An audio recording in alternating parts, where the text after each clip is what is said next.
आज आप नाखून काटते हैं तो आप नेल कटर से काटते हैं। पहले नेल कटर नामक मशीन नहीं होती थी। उस समय जिस चीज से नाखून काटा जाता था उसको कहते थे नहरनी। नहरनी। नहरनी ये अच्छा। शब्द है, ये नाई नाई लोगों का शब्द है, सो कहते हैं नहरनी। ठीक है। वो ऐसा एक, जैसे आपका टेबल नाइफ होता है ना, हम्म। उस टाइप की चीज होती है, लंबी सी, और बहुत धार, ब्लेड जितना धार होता है उसके एक कॉर्नर पे। आप उसका मुंह पकड़ते थे और उससे ऐसे करके नाखून काटते ओ। थे। एक और चीज जो उस समय नहीं थी वो है लाइट, जी। है ना। तो जब अंधेरा हो जाता था तो दिया और बाती और लालटेन जैसी लाइटें होती थी। हम्म। तो वो सब लाइट ना इतनी कंसिस्टेंट नहीं होती है जितनी हम्म। अभी आपके और मेरे चेहरे पे पड़ रही है।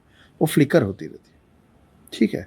ऊपर से आज क्या है, आप चार तरफ लाइट लगा के बैठते हैं, तो आप किसी भी एंगल से बैठेंगे आपको एक तरफ की लाइट पड़ेगी। पड़ेगी। लेकिन वो लाइट किसी एक तरफ होती थी तो हम्म। आपका शैडो पड़ता था। और रात तो अंधेरा तो हो ही गया।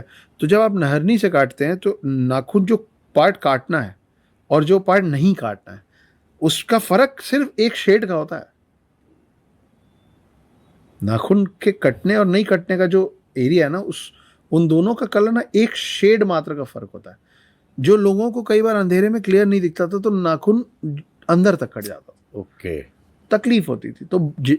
और दो तरीके के लोगों को तकलीफ होती थी। एक जो बच्चे हैं जो सीख गए नाखून काटना, उनको किसी ने ये नहीं बोला कि सुनो रे अंधेरा होने के बाद मत काटना नहीं तो ज्यादा कट जाएगा, हम्म। फिर 3 दिन तक दुखेगा। हम्म। और दूसरा जो बुजुर्ग हो गए हैं जिनकी आंखें कमजोर हो गई, उनको प्रॉब्लम होगी। तो वो चीज को समझाने के लिए एक रूल बना दिया गया था उस समय कि अंधेरा होने के बाद नाखून नहीं काटना चाहिए, मनहूसियत फैलती है। मनहूसियत इसलिए फैलती है क्योंकि सही सांझ या अंधेरा होने के बाद हम लोगों में रोना अच्छा नहीं मानते। जी। तो अगर बच्चे का हाथ कटेगा तो बच्चा चीख चीख के पूरे घर में रोएगा ना। तो रोना तो एक नेगेटिव इमोशन है। हाँ। तो क्या फैलेगा नेगेटिव इमोशन से? मनहूसियत मनोज। फैलेगी, है ना। ये थॉट था।